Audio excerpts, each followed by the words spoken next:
Assalamualaikum warahmatullahi wabarakatuh. Waalaikumsalam. Alhamdulillahi rabbil alamin, wassalatu wassalamu ala asyrafil anbiya'i wal mursalin sayyidina wa nabiyyina wa maulana Muhammadin wa ala alihi wa ashabi ajma'in, amma ba'd. Qala al-musannif rahimahullahu nafa'anallahu bihi wa bi'ulumihi fid dharain, amin ya rabbal alamin. Kawan-kawan semua yang dirahmati Allah Ta'ala, setelah kita bersyukur pada Allah dan sholawat kepada Nabi, kita meneruskan ngaji kita, kajian kita. Nah, yang dikatakan mahram itu kalau di dalam Al-Quran kan ada berapa ini? Hurrimat alaikum ummahatukum, itu mahram, nggak batal. Yang pertama ibu kandung. Wa banatukum, yang kedua anak perempuan nggak batal. Anak wadon ora batal. Wa akhwatukum, saudara perempuan tidak batal dengan saudara perempuan.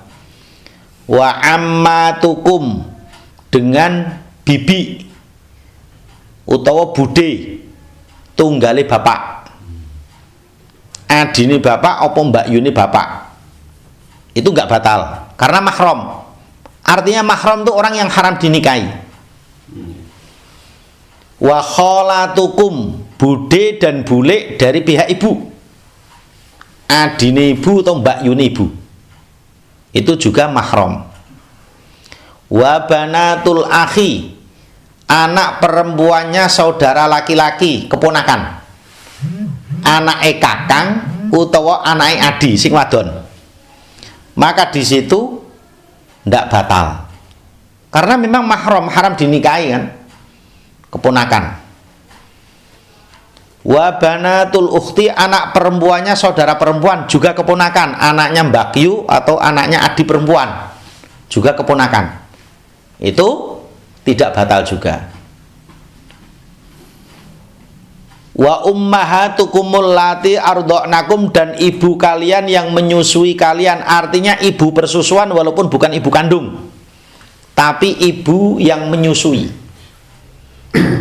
Bisa dikatakan ummahatukumul lati ardhanakum, ibu persusuan itu apabila seseorang itu disusui 5 kali yang mengenyangkan, walaupun 5 sedotan tetapi sak sedotan dia bisa 5 sedotan itu bisa mengenyangkan.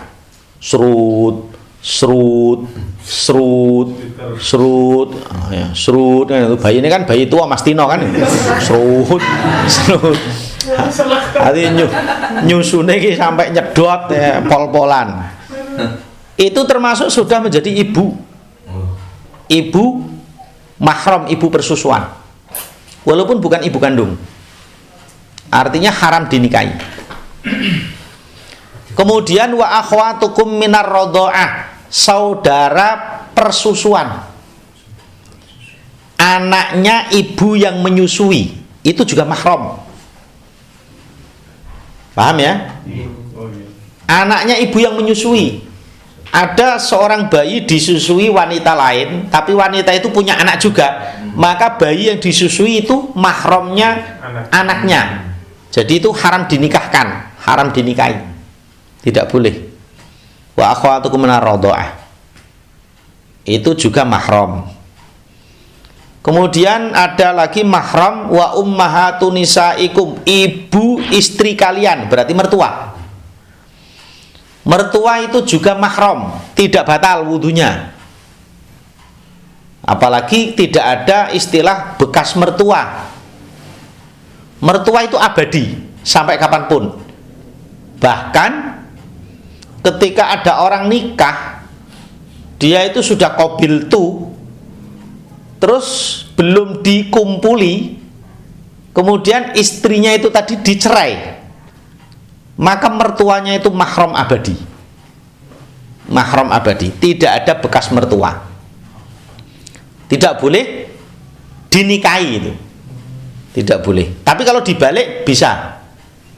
Artinya dibalik di situ jika ada seorang laki-laki yang mana di situ menikahi janda, tetapi di situ dia belum mengumpuli, maka kemudian janda tersebut dicerai, kemudian ganti ngembat anak perempuannya, maka itu bisa secara hukum. Karena apa? Syarat menjadi anak tiri itu adalah waroba ibukumul lati fi hujurikum min nisaikumul lati dakhaltum bihin. Syarat menjadi anak tiri itu yang menjadi mahram adalah ketika seseorang menikahi seorang wanita yang wanita tersebut mempunyai anak perempuan, tapi wanita tersebut sudah dikumpuli. Contoh umpamanya, saya itu menikahi janda tersebut itu punya anak perempuan, kemudian saya nikahi, sudah saya kumpuli sekali, itu otomatis anak perempuan yang saya nikahi itu menjadi anak tiri saya, dan itu mahram. Artinya tidak bisa menikahi anaknya selama-lamanya. Itu. Kecuali kalau seandainya itu belum tak kumpuli, kemudian tak cerai, itu terus kemudian menikahi anak perempuannya, itu bisa. Tapi kalau dibalik tidak bisa. Pertama menikahi anak perempuannya, sudah qabil tuh, belum dikumpuli, kemudian anak perempuan itu dicerai, kepingin nikahi ibunya, nggak bisa. Karena di situ menjadi mertua abadi. Makanya mertua itu mahram abadi. Salaman dengan mertua nggak batal, jadi wudhunya nggak batal. Itu namanya waroba ibukumul lati fi hujurikum min nisaikumul lati dakhaltum bihin fa illam takunu dakhaltum bihinna fala junaha alaikum. Itu artinya apabila seseorang itu belum mengumpuli wanita yang dinikahi itu, yang janda itu, kemudian setelah itu dicerai, kemudian menikahi anak perempuannya, itu bisa. Itu maksudnya di situ. Itu termasuk mahram. Terus kemudian wa halailu abnaikumul ladzina min aslabikum, yaitu menantu, istri anak laki-laki kalian, berarti menantu. Yang tadi mertua, yang ini menantu. Artinya mertua dengan menantu, menantu dengan mertua, itu mahram. Artinya wudhunya tidak batal, gak batal. Nah terus kemudian kan ada mahram di dalam nikah, ada mahram di dalam wudhu, ada mahram karena persusuan, ada mahram karena musyawarah pernikahan, kan itu. Nah mahram termasuk karena pernikahan itu wa anta jma'u bainal ukhtaini illa ma qad salaf. Itu termasuk mahram di dalam pernikahan, itu tidak boleh mengumpulkan dua perempuan yang bersaudara. Artinya menjadi istri kakaknya dan sekaligus adiknya, itu tidak bisa dalam satu waktu. Kalau turun ranjang atau naik ranjang bisa. Artinya ketika kakaknya yang dinikahi itu meninggal, terus kemudian menikahi adiknya perempuan, bisa. Atau sebaliknya. Itulah termasuk golongan mahram. Jadi kalau mahram di dalam wudhu, di dalam bersuci itu ibu kandung, terus kemudian saudara perempuan, terus kemudian bulik budi dari bapak, bulik budi dari ibu, terus kemudian anaknya saudara laki-laki, ponakan, atau anaknya saudara perempuan juga keponakan, itu juga semuanya mahram.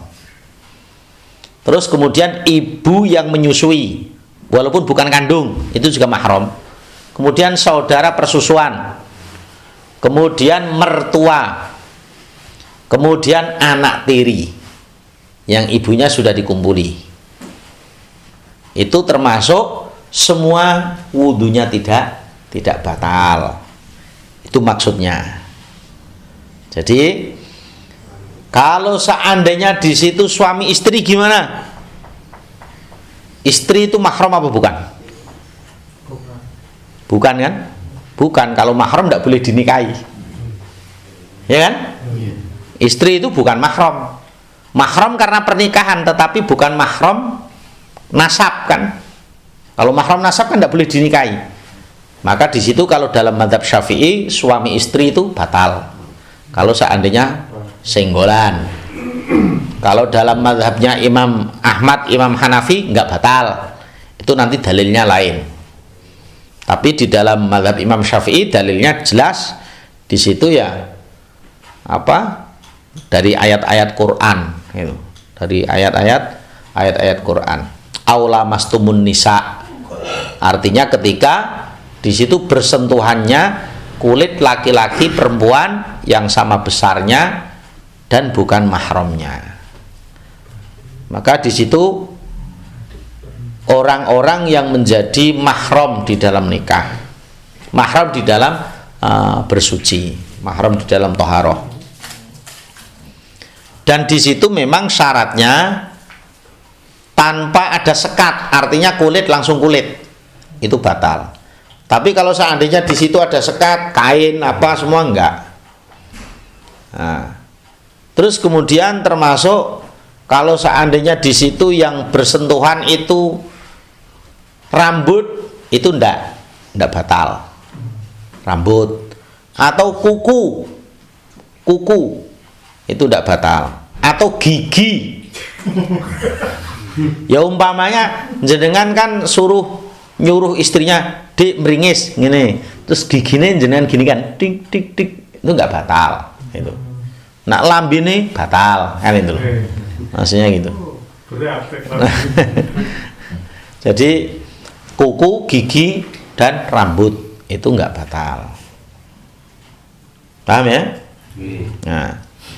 Nah, terus kemudian yang keempat yang terakhir, ar-rabi'u massu qubulil adami au halqati duburi bi batinir rahati au butunil asabi'. Yang keempat menyentuh kubulnya manusia, kubulnya anak Adam atau duburnya atau bunderane dubur. Ya under-underan halqati duburi itu ya sing jekidut-jekidut itu. Belakang, jalan belakang. Nah, sentuhannya dengan apa? Bibatnir rohati, dengan dalamnya epek-epek telapak tangan kan itu, atau dalamnya jari-jari. Kalau dengan belakangnya enggak itu. Jadi yang batal itu ketika gini, tangan itu telapak tangan diginikan, yang tidak kelihatan itu batin dalam. Kalau yang kelihatan itu zahir. Maka jika yang tidak kelihatan itu kok bersentuhan dengan kubulnya anak Adam atau duburnya, maka batal wudunya. Contoh umpamanya di situ disentuh dengan telapak ini yang bagian dalam, maka batal. Tapi kalau sentuhannya dengan yang sini, enggak. Umpamanya gatel tapi ngukurin ini gak ngene, tapi gini, itu enggak batal. Jadi intinya yang membatalkan ya yang dalam itu, yaitu baik kubul duburnya manusia, baik yang masih hidup maupun yang sudah mati. Masih kecil juga. Termasuk kecil kan manusia juga. Nah itu.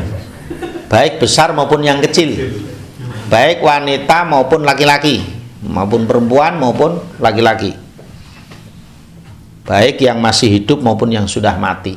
Tapi ketika sudah mati yang batal kan yang hidup, kalau yang mati enggak. Diri sendiri. Nah, hah? Diri sendiri. Lah itu termasuk punya diri sendiri. Nah, manusia. Nah, pokoknya pokoknya di situ kepunyaan manusia. Kalau kepunyaan ayam enggak, umpamanya berwudu ndulek silete pitik, wudunya enggak batal. Tapi di situ tangannya kan dicuci, itu maksudnya itu. Ya enggak batal. Ya sapi, kambing enggak. Bukan manusia. Yang penting pokoknya manusia. Nah, misalkan kebu atau wedhus anak wong Kan ngono. Wedhus utawa kebu nganak wong. Ya nganak manusia. Ya, paham. Ya sama, batal. Apa wedhus kebo tapi duwe anak bentuk menungso, enggak batal. Enggak batal. Anak kambing atau anak sapi tapi bentuknya manusia, umpamanya. Namanya hukum umpama. Maka di situ tidak batal. Tetap dihukumi anaknya sapi. Anaknya wedhus bukan anaknya wong. Gitu.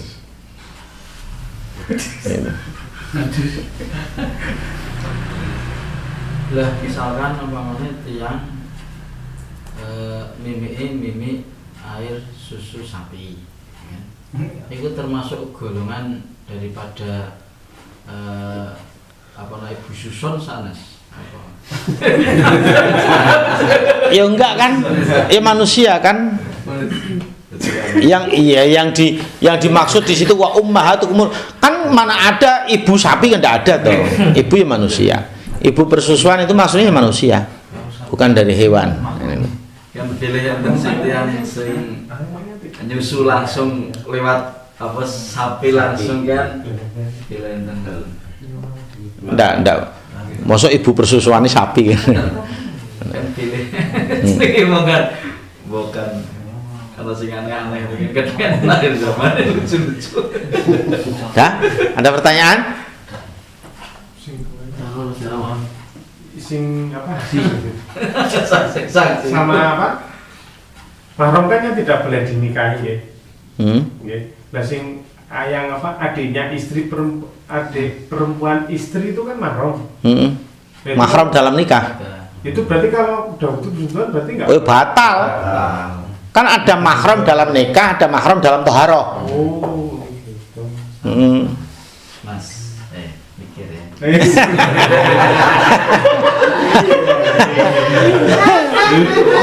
Kaki.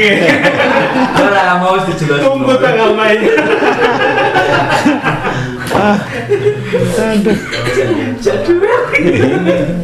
Nah, sesuk mesti skores kita. Teh kambulit skores ya. Tambahin tambahin ya. Nah itu ya tetap mahram di dalam nikah kan tidak boleh, tapi mahram di dalam mahram di dalam wudu itu enggak, tetap batal. Tapi mahram dalam nikah, dalam pernikahan. Justru yang namanya ipar itu kan kalau dalam hadis kan alhamu al maut. Yang namanya ipar itu mematikan. Nah itu. Ya karena secara umum orang itu kan menganggap itu saudara, padahal bukan saudara, orang lain. Itu. Secara hukum kan namanya ipar itu orang lain, bukan saudara. Nah, itu. Bukan saudara, itu orang lain. Dah ya? Dah? Cukup? Gak ada pertanyaan lagi kan? Mudeng semua, paham semua? Mas Santo mudeng? Sampai mana tadi? Enggak ngimpi sampai mana kok? Jakarta, Pak. Mas Hendri mudah. Ya ada benarnya dari Allah Ta'ala, kekeliruan, kekurangan, kebodohan saya mohon maaf. Ya, kita tutup doa kifaratul majelis. Bismillahirrahmanirrahim. Subhanakallahumma bihamdika asyhadu an la ilaha illa anta astaghfiruka wa atubu ilaik. Assalamualaikum warahmatullahi wabarakatuh. Waalaikumsalam.